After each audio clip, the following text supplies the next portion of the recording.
It's a Minefield is a weekly audio program where we talk getting the most out of life with mental health challenges with fun and love to be enjoyed by the whole community. On It's a Minefield, we speak with well-known and not so well-known Australians about the issues that affect us as we live with these challenges. It's the mad leading the mad. We're pretty in sync with each other. Hey everyone, I'm Caroline Savransky and you're listening to It's a Minefield. Behind the scenes, we have a panel of 40 people with lived mental health experience, and we got them to vote for the topics they think would be the most beneficial for our listeners to hear about. Homelessness came in as the second most requested topic. So how does homelessness relate to mental health?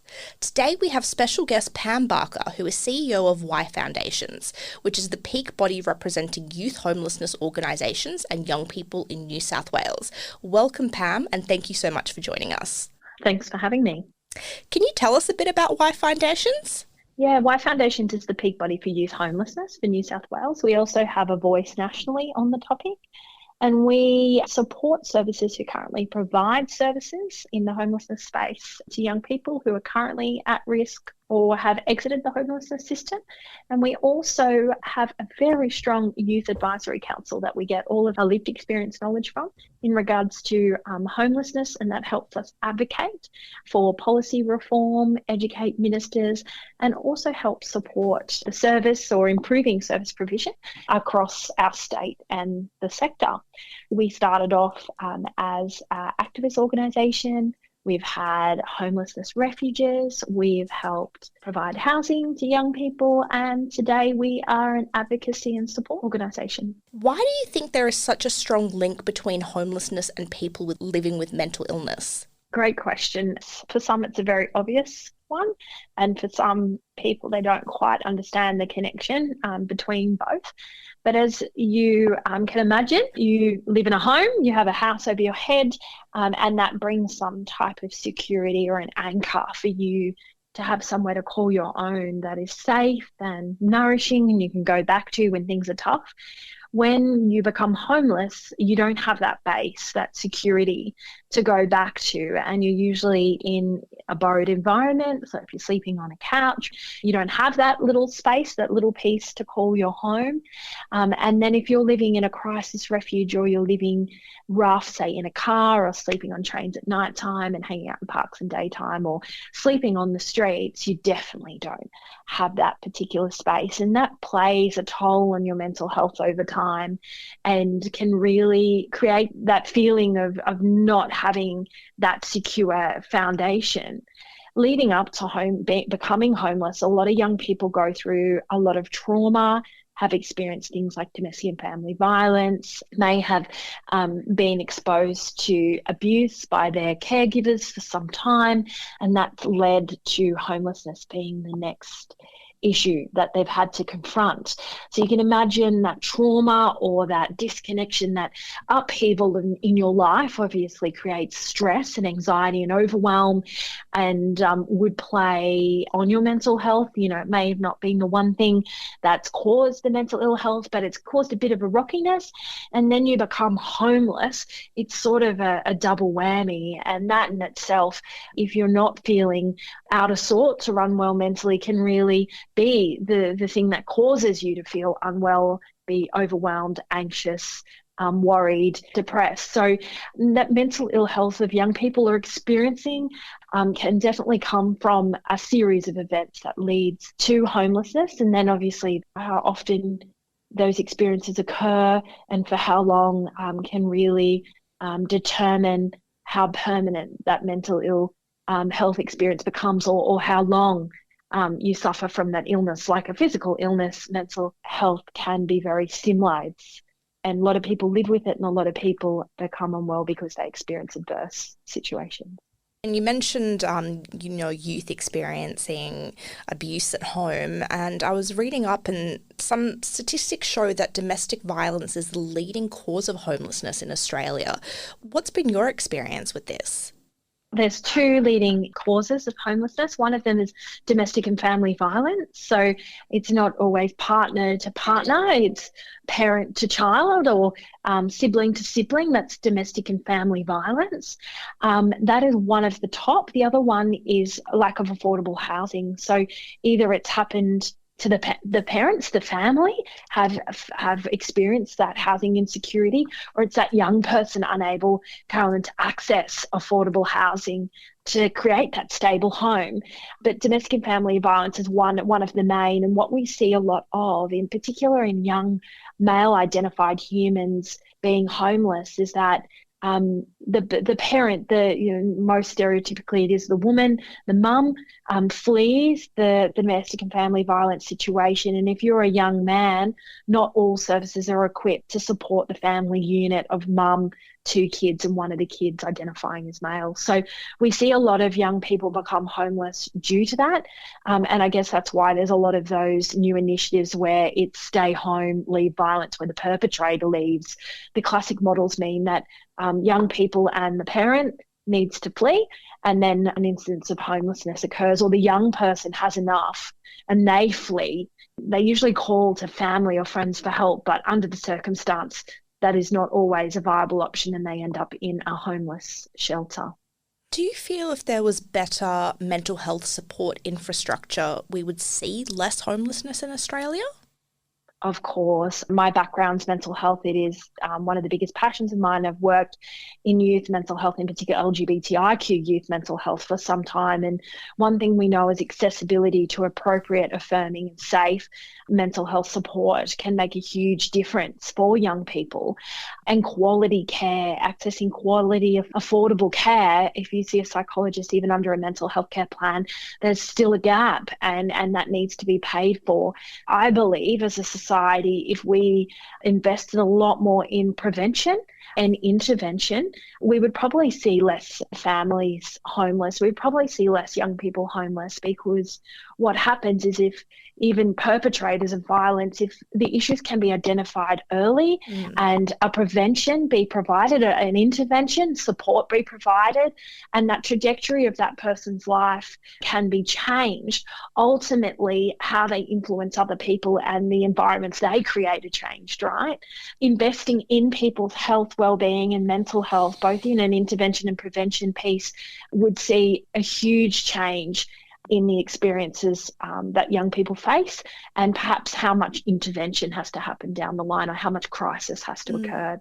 Absolutely agree with you. Even the perpetrator of violence, that comes from a place of poor mental health, and addressing those types of issues leading to prevention. It's often overlooked in the mental health care system, treating people who are the perpetrators of abuse.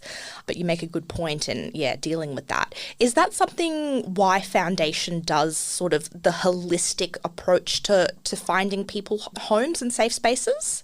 Because we're the peak body, our job is to advocate for change at a societal and government level, but also make recommendations based from what our services feel is needed, because they're on the front line, right? There's many services that provide amazing interventions, crisis response, post care for young people who have become homeless. And what we know from those services is that making sure that young people are given what they need at the point of time they need it, in a safe, affirming, trauma-informed and holistic way, makes the biggest difference for those who are vulnerable, or those who are in a tough circumstance. And what we want to see is, if homelessness occurs, it's a once-in-a-lifetime event. It's a point-in-time event that occurs that is sad, and you go through the process of dealing with what has happened, but you can look back on it and appreciate what has occurred. You appreciate the people around you that have provided you support. You appreciate your resilience, and you're able to set goals and come out the other end stronger, more powerful and more knowledgeable about the experience you've gone through. And services on the front line are trying to create that for a lot of young people. But I think, unfortunately, due to the lack of resources and funding, will always be limited in what can be done and provided. But in the essence of what our services do. That's their heartbeat of seeing how we can support this young person by achieving their goals, achieving their dreams, and being supported and guided to achieve those things. And I think mental health is one of those that focus on building up that resilience and strength and supporting that young person to be an adult and achieve great things is what our youth workers do every day, like yourself. Once someone with a mental illness obtains long-term property, what supports do you feel need to be put in place so they can maintain their tenancy? It depends on what the person wants, right? And what they need. And it should be point of time. It shouldn't be all because a young person is exiting out or a young person disengages or a young person says not now that the file is shut and done. Young people should be able to access youth work in a mentorship type of way where you can step in when you need help and you can step out when you no longer need help. But you know you can always come back and knock on the door and it's there.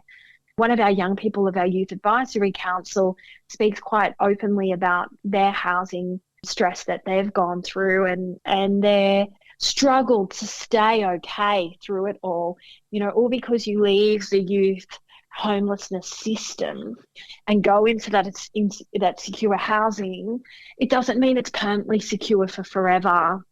And a lot of our Youth Advisory Council members exit the youth homelessness housing system, go into private housing, and then a year or so later find themselves possibly homeless. And the fear of that drags up and brings such anxiety over what had happened to them before and are they actually able to pull it off this time? And one thing that I've really been able to witness through having close relationships with our Youth Advisory Council members is that they do have the resilience and they can pull it off again.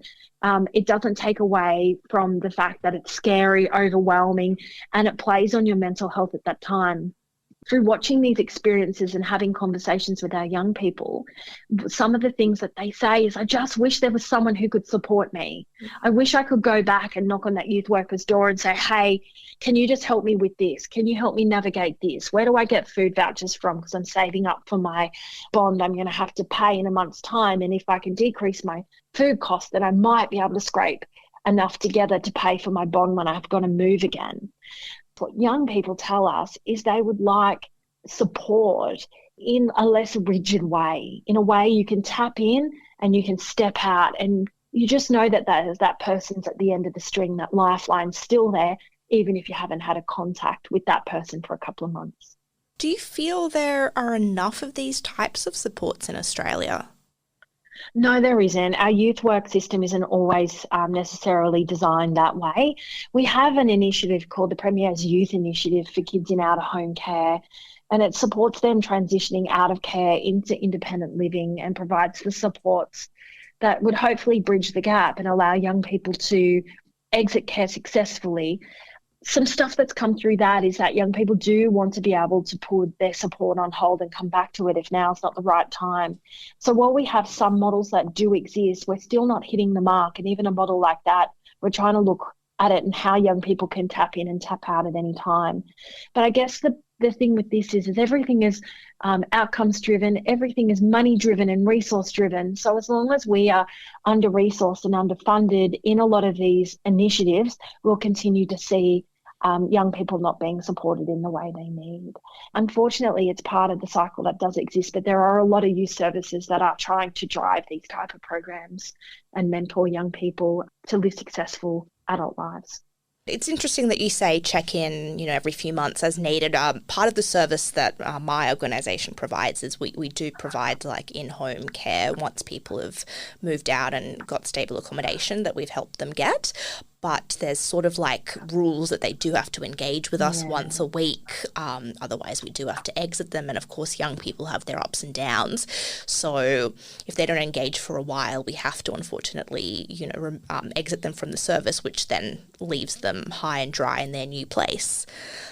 Exit from service means that we have to remove them from our system and they can be re-referred, but that's the whole process. They need somebody to do the referral for them and stuff like that. So it's interesting you say services that people can check in when they need to, but not have to be tied down to a certain organisation. Are there any resources you can recommend for people at risk of homelessness or for people supporting anyone who may be at risk? Yeah, definitely. We've got in New South Wales here in particular, we've got an amazing website called Ask Izzy. That's a wonderful platform that has lots of information about where to go, everything down to where to wash your clothes, to where to sleep, to where to get a meal, to where to get mental health support, see a doctor. We don't have any sort of central depository where everything is there, like your one-stop shop on how to survive on the streets or homelessness. There's nothing like that really that does exist. There are a lot of services that do have resources and supports that do exist that provide their information. Our website, www.yfoundations.org.au, we post a lot of information around what services are currently doing. We've got the Ask Izzy link there. So I guess we try to share information as best as we can, but unfortunately there isn't any sort of nationwide depository of information. And I think the issue with that is just being able to keep it and maintain it. You do have your great Beyond Blues that have amazing resources for young people. So I guess it's a hard one. There's information everywhere scattered around. You just need to know where to look and go to. There are a few initiatives that are in the pipeline at the moment where platforms are being created for those who are couch surfing and things like that. But we're sort of a little bit behind on the mark with this stuff. And I think the complexities of keeping things updated and having the funding available to have someone dedicated to keeping these type of resources updated is very hard. But Yfoundations has some great resources on there. So does Create. They're another organisation that supports young people, but there's no one central location, unfortunately. Well, thank you so much for joining us today. No, thank you for having me. It's been a pleasure to chat with you. That was Pam Barker, CEO of Yfoundations. We will link the Yfoundations website in the bio of this episode. See you guys later. Hey everyone, I'm Caroline Zavransky, and you're listening to It's a Minefield. We're about to venture into the segment of Club Mind. We have 3 panellists with lived experience, and they're going to chat and reflect on the interview we all just heard about homelessness and mental health. Welcome Elise, Jared, and Steve. Thank you so much for joining us. Thanks, Caroline. Thanks, Caroline. It's Steve here. So you would have just listened to the interview with Pam Barker from Yfoundations regarding homelessness and its link with mental illness. What do you think about it? I could actually relate to a lot that she was talking about, especially as a young person. So it was a series of traumatic events and escaping domestic violence that led me to have a lived experience of homelessness. I ended up couch surfing, sleeping grass, and in and out of a few emergency accommodation places, which was absolutely terrifying as a young person to go through. And I was living in a constant state of high anxiety, hypervigilance, with a deep sense of foreboding and impending doom. And not knowing what was going to happen next and living in this constant state of fear, I actually became suicidal and ended up in hospital as a result because the distress was so overwhelming and I couldn't see a way out. But I was lucky to get good support from some community services and also a beautiful Aboriginal family who I knew and grew up with as a teenager to come and live in their home while I was staying between emergency accommodation. They were incredible, and without their kindness, hospitality, generosity, I don't actually think I'd be here today. And so from then I was actually able to access safe, stable and secure housing. So this took about 1.5 years. And looking back now, I'm lucky I survived it. But I know having gone through that experience has definitely built my resilience, hope, and strengthened and rebuilt my identity as well. And Jared, you've experienced homelessness firsthand as well. So October last year, I was living in my parents' house, and Dad decided he didn't want me to live there anymore, and I spent 5 months in my car. Every night I'd just sleep in the front of my ute. At the start, I kind of slept at a few friends' houses here and there, towards the end as well. And yeah, I spent 5 months in the front of my youth with little or no money most of the time, no food really, and actually gained employment while I was living in my youth. So I ended up like living in my youth for 2 weeks after I got the job. So yeah, every day I'd sleep in my youth and then go to work at 7. So wow, that's amazing. yeah, 5 months. And the car, probably 3 months into it was unregistered, so I spent a further 2 months driving it unregistered. That was another thing that was kind of hard, not having it registered, having that stress as well on top of everything.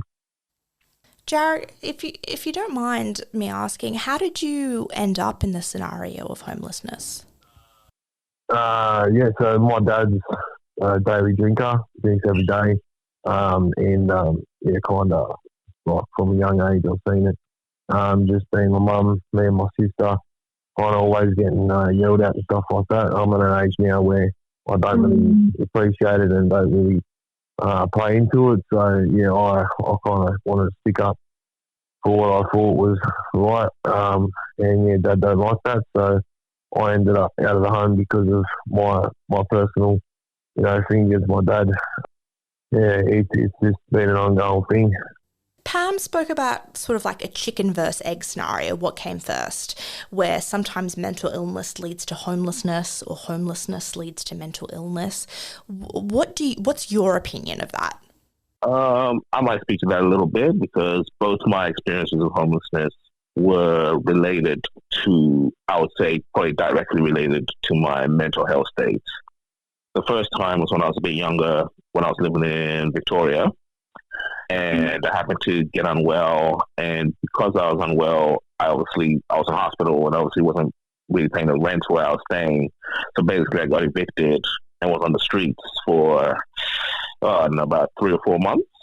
And that was like really tough because I was young, having to find out where to get food, where I could get a shower, not knowing where I could like store my stuff. Like I just left it at friends' places and things and just kind of bounced around the streets. So in that case, my mental health was a direct factor in my becoming homeless.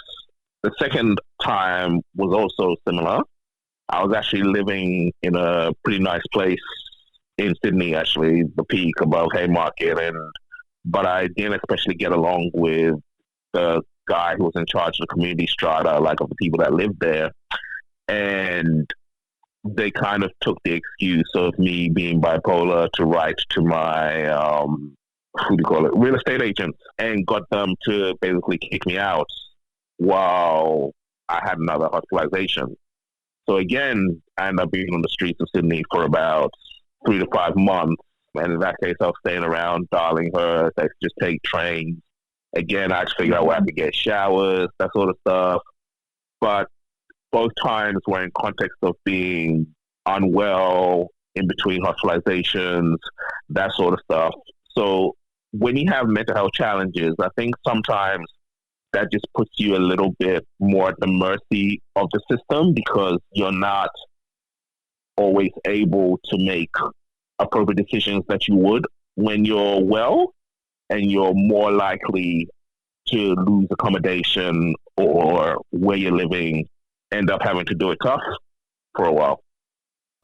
I was just going to say, having mental health issues makes you extremely vulnerable.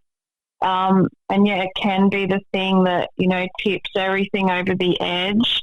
The whole chicken and egg thing, I think it's interchangeable, and I think they both feed off themselves. Like, housing and shelter is a basic human right, and when you don't have that and you're constantly, struggling just to get your basic needs met and in survival mode, that's going to have a huge, huge impact on your mental health. And then, I think they feed into each other.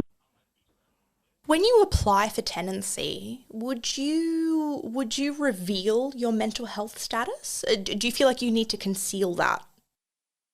When applying for private housing, I'd say you probably wouldn't mention it.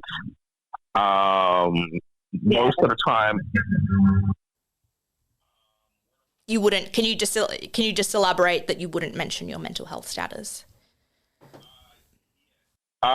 Yes, because it'd be looked upon unfavorably. There's still a lot of stigma around mental health and that sort of thing. And it's the same with employment and that sort of stuff. If you don't have to disclose, you really wouldn't disclose. But I would say that a lot of the time I've been living in public housing, and I still live in public housing, even though I work now at the moment and stuff and hoping to move out of it at some point in the future. But they've actually been pretty good with helping me find accommodation in the times that I've been homeless and stuff like that. Both the places I've ended up getting was through services in Victoria and here in New South Wales. So, yeah, I know what other people have experienced around that.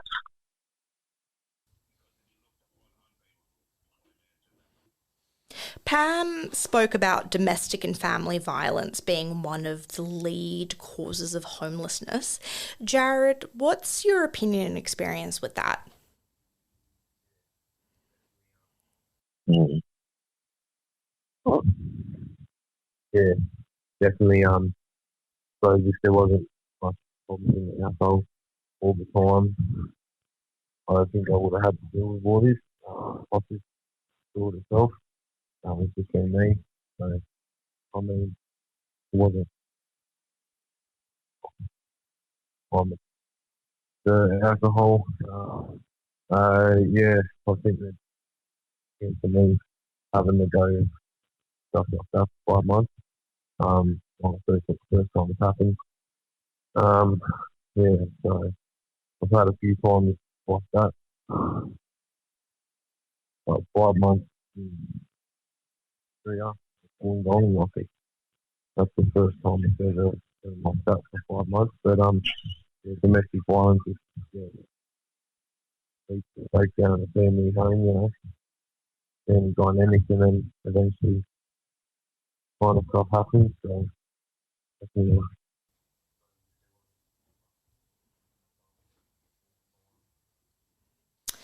Have any of you struggled with maintaining your place and day-to-day living skills that need to be done to upkeep your home?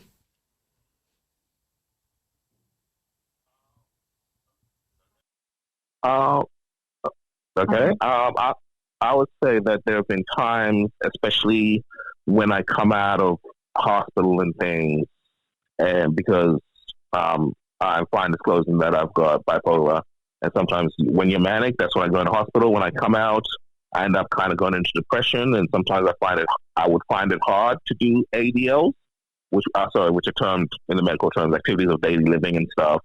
You know, you don't want to shower regularly, you know, do your laundry. The house ends up being a mess and stuff like that. So there have definitely been times when I've struggled to maintain the house, but usually when I'm in a stable place, I'm usually okay with that kind of stuff.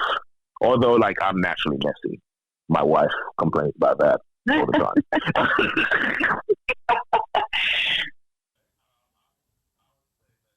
Yeah, look, certainly I can relate to that too. It depends on your mental health and, you know, how you're travelling. So certainly if you're, you know, feeling down and not travelling well, that really does impact, you know, day to day, you know, keeping up with the house, just doing everything, you know, like that you need to do to survive. It kind of comes in waves, so sometimes I'll get like a burst of energy and inspiration to clean, and then other times, you know, you just can't like even fathom it. You can't get the energy, especially when, you know, you're holding down a job and doing all that as well. But yeah, I mean, there is support out there for people. I know HASI and the NDIS provides cleaning services to people.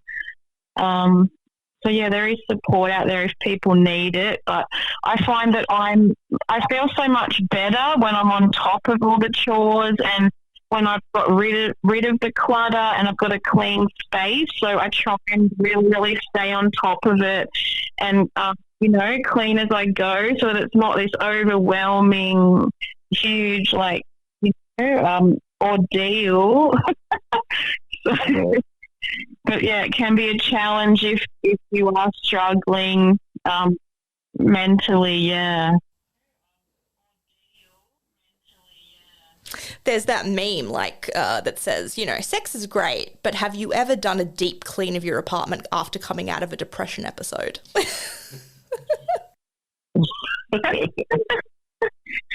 Yeah, it's a bit like that, isn't it?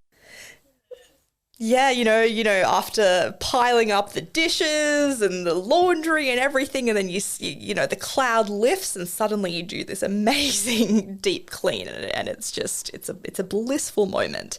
And Pam was also speaking about having supports when you do get accommodation. So after a period of homelessness or leaving a domestic abuse situation, when you do get housing, for there to be a service that you can step in and out of, call as needed.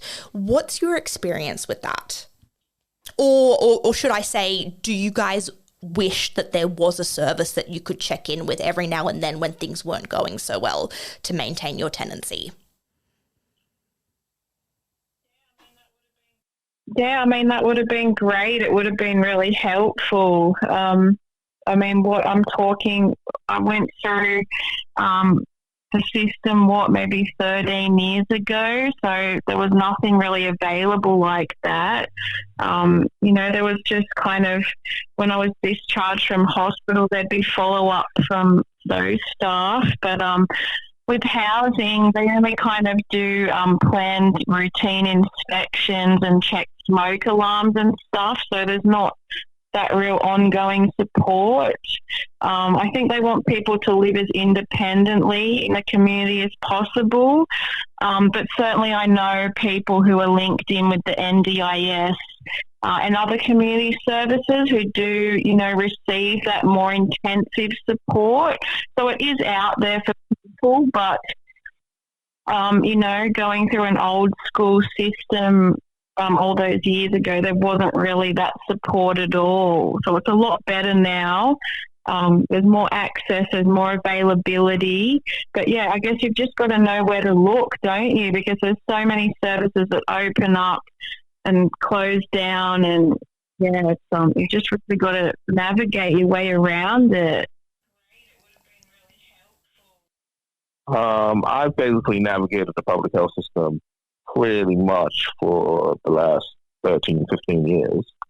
And they have been pretty good to me in terms of helping me find appropriate housing when I've been homeless and stuff like that.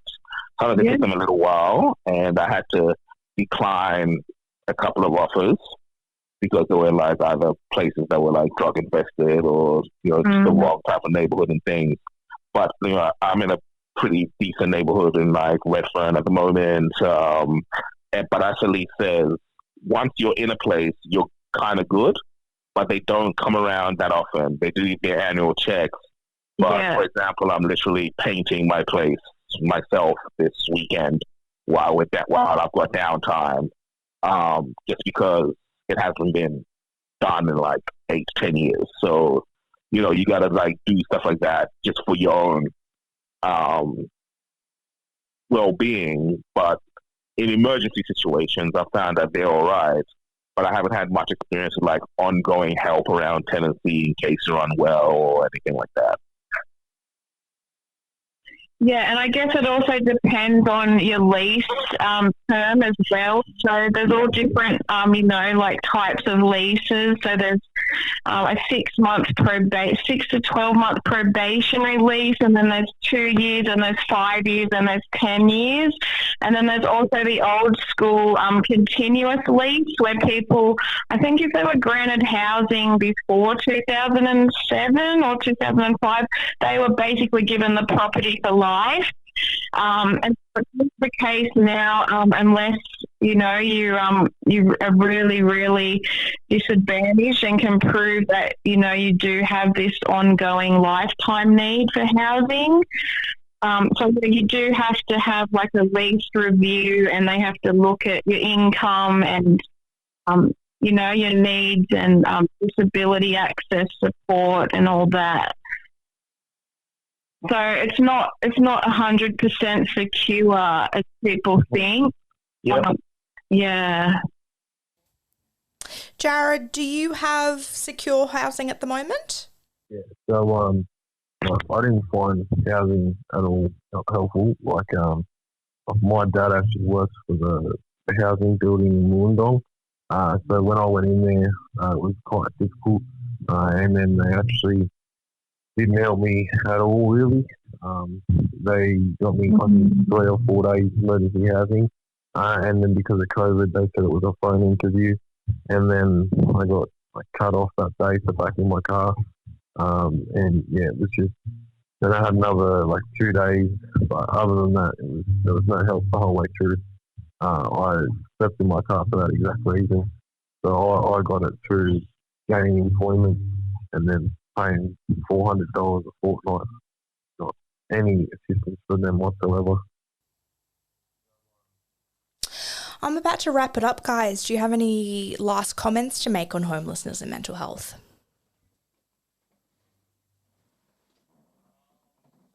I'd say that, homelessness can be really tough. I mean, basically, it's the SHIT word when you're actually going through it. Yeah. It's about kind of, trying to get informed about services.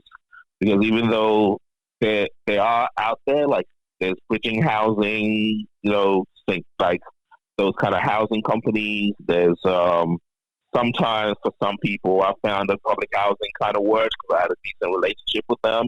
The social workers that I kind of worked with when I was in hospital kind of also helped me when I was bouncing in and out and homeless and things. So it's a matter of trying, for me anyway, I found that it was a matter of trying to take it, learning how to use the system to your advantage. And sometimes it doesn't work for everybody. And I'm sorry, Jared had to go through and not get any help in his situation and stuff like that. But yeah, it's kind of something you have to learn and develop, I would say. You just heard from Alice, Jared and Steve, 3 panellists from It's a Minefield who all have lived experience, just like all of us producing and hosting the show. Thank you guys so much for your insight into homelessness and its link with mental health. Thank you. Oh, Thanks great. for having us. Thanks so much for having us. Really good to chat to you guys. And I hope everything improves for you, Jared. Yeah, nice talking to you. Thanks for being on the line. Thank you. Thank you. Oh, Thanks great. for having us. Thanks so much for having us. Really good to chat to you guys. And I hope everything improves for you, Jared. Yeah, nice talking to you. Thanks for being on the line. Thank you.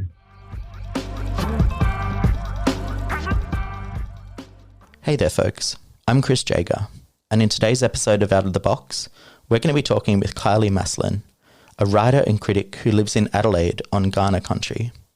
Kylie identifies as a disabled person and has lived with invisible illness for 20 years. Some of the subjects Kylie covers in her writing are feminism, health, and disability. Kylie joins us on Out of the Box to talk about her first book, a collection of essays named Show Me Where It Hurts, Living with Invisible Illness. Kylie, thanks so much for joining us today. Thanks so much for having me. In the first chapter of your book, you write about doctors wanting to push chronic illness into moulds. How do they try and do this? Oh, that's a great question. Often chronic illness stumps doctors just as much as it can stump patients and other healthcare workers. And so I think it's quite human to try to want to fix it or want to put it into a certain box so that what is naturally quite unruly becomes something that will be easier or more linear to deal with.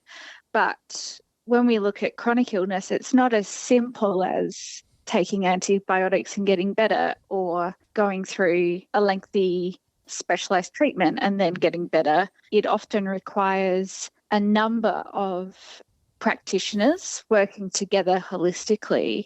And so in a book called The Wounded Storyteller, I believe off the top of my head, his name is Dr. Arthur Frank, writes about these sorts of different modes that illnesses fit into. And chronic illness is in what he described as chaos mode because it's a mess.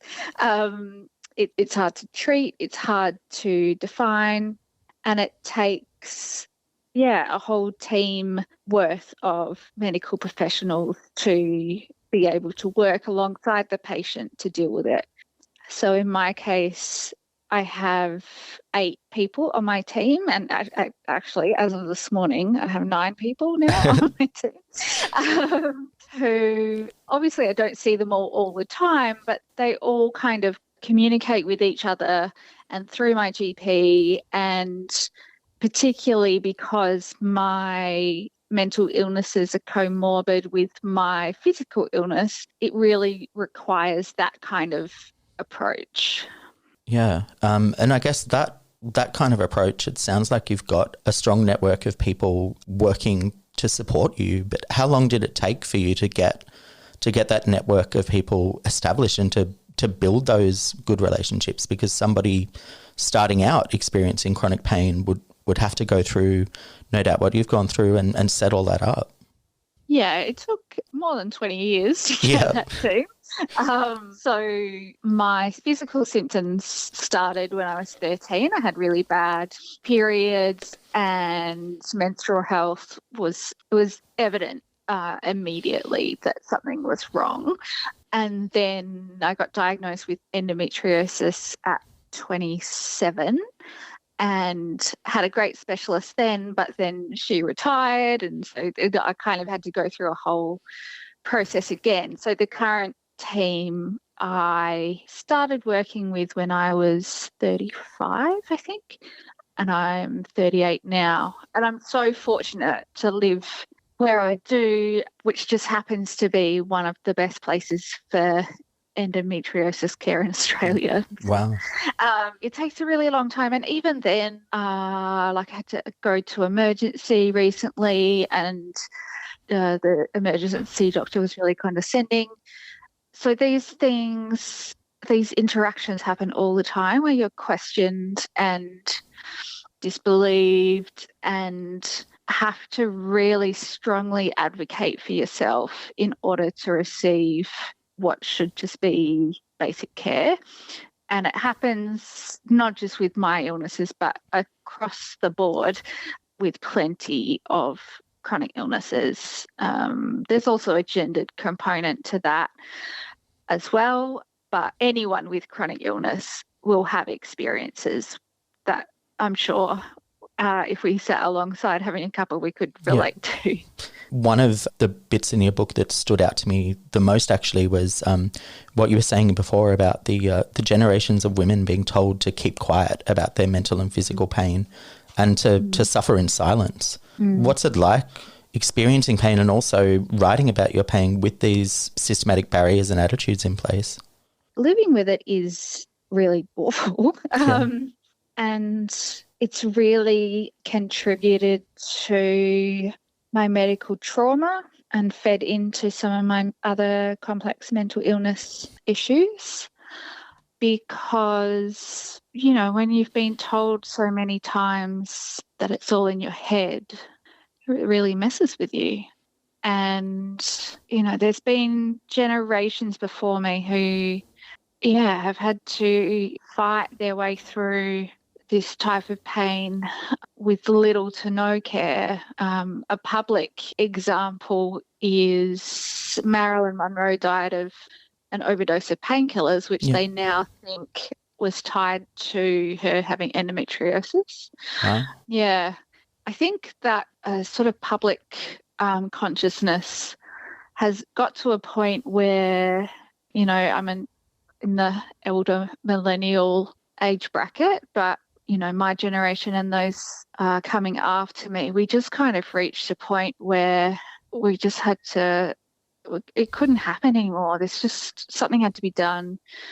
And, I've seen a lot of change from when I was sick in my teenage years up to now. And it's phenomenal to see data coming out that people are getting diagnosed with endo much earlier, and that doctors are much more informed about what types of questions to ask and what symptoms to look out for. And there's still a lot of work to be done, but it's something that I hope my generation is able to help those who come after us to live a better life.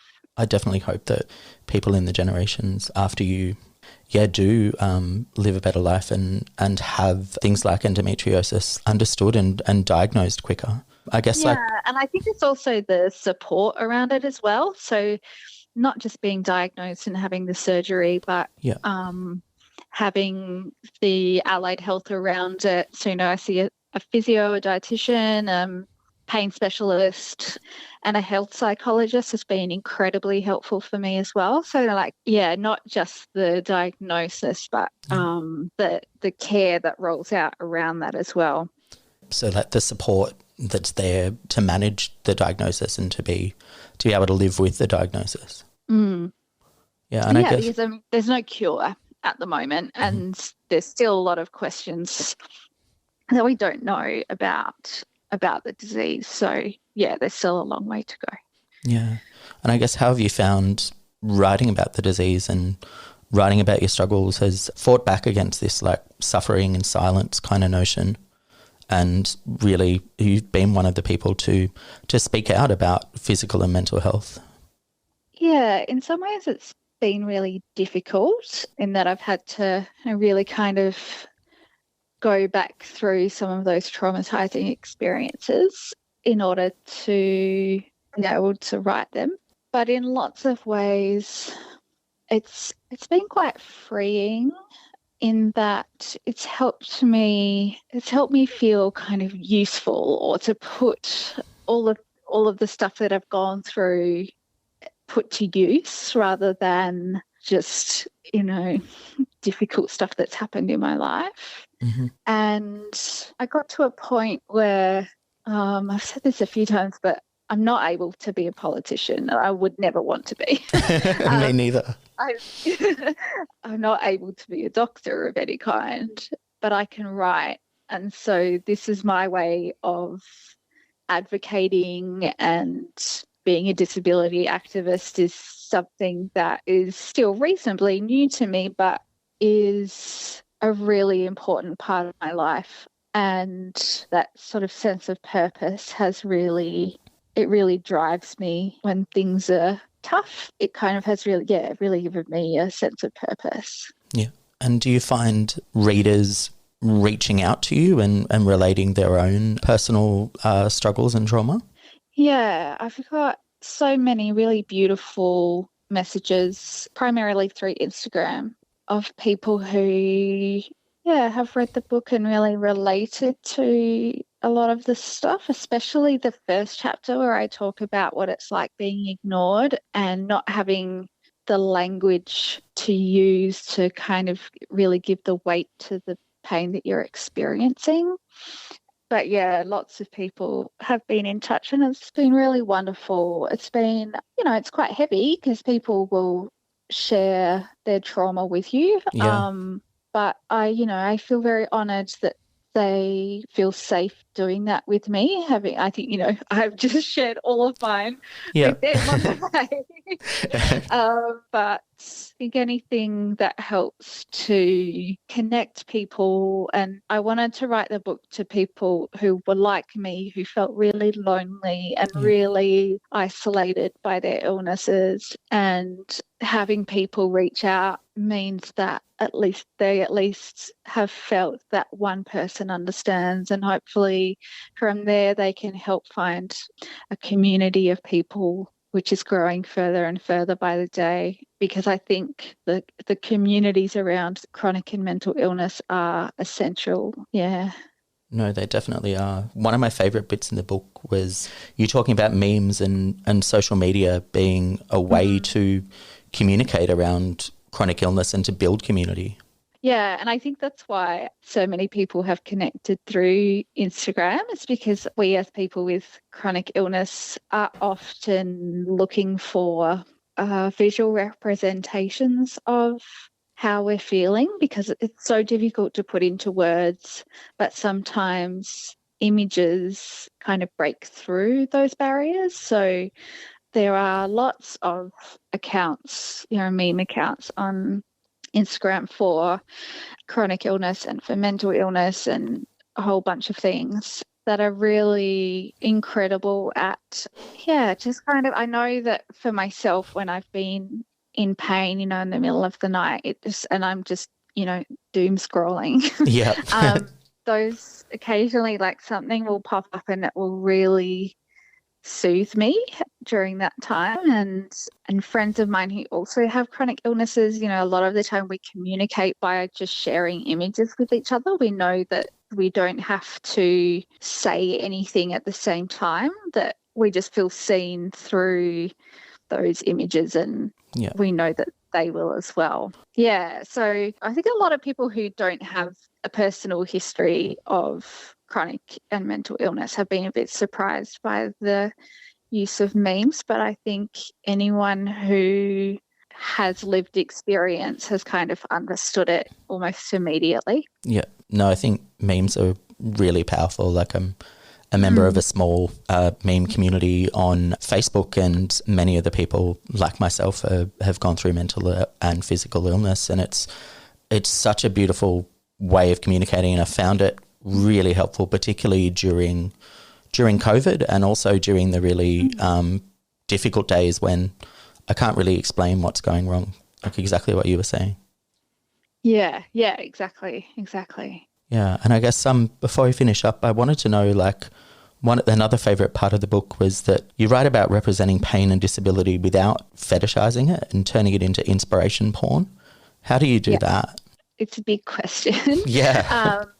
First off, it's about giving the voice to disabled people, to people with lived experience over people without, who seek to represent what it means to be disabled and or mentally ill. Because things like, I'm trying to think of an example, Stella Young wrote about a fellow commuter on a train who saw her, every day in her wheelchair going to work, which is a very, innocuous activity.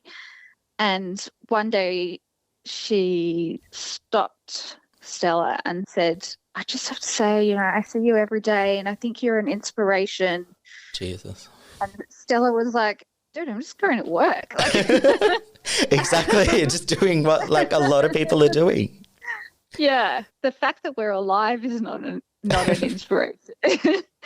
Those day-to-day things, that's just our life as we live it. And sometimes, people who live in, a very remote rural area live a very different life to people who live in the inner city, for example.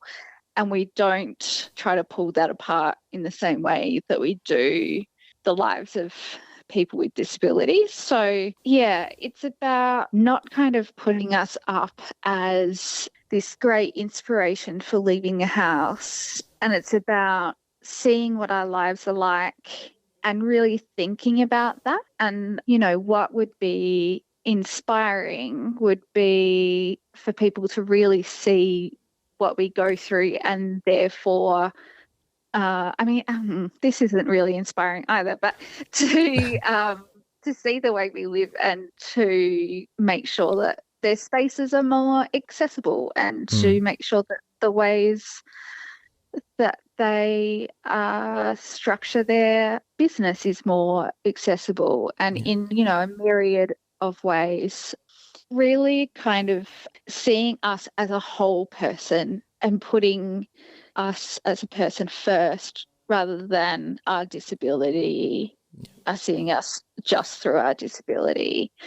I'm a disabled person and I identify as that, and I'm proud that I say that about myself, but I don't want people to tell me that I'm brave or courageous or whatever just for living my life. It's bloody hard. There are good days and bad days, and my life is not as easy as that of a lot of my friends, but I'm just getting by. I'm just doing what I have to do. And I think when we see it as an inspiration, it becomes an othering rather than just a person and a group of people who live in and amongst the community.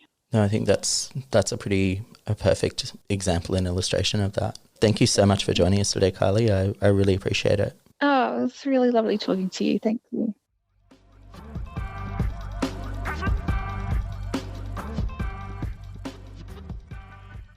Thank you for tuning in to It's a Minefield. This program has been kindly funded by the Mental Health Commission of New South Wales and broadcast on community radio station 2RRR in Sydney. Produced by Leon Fernandez, Caroline Savransky, Chris Jager, with executive producer Jeff Furlow. You can reach out to us on Instagram and Facebook with the handle It's a Minefield, or get in touch via email info@iamf.org.au. See you on the flip side, June bugs.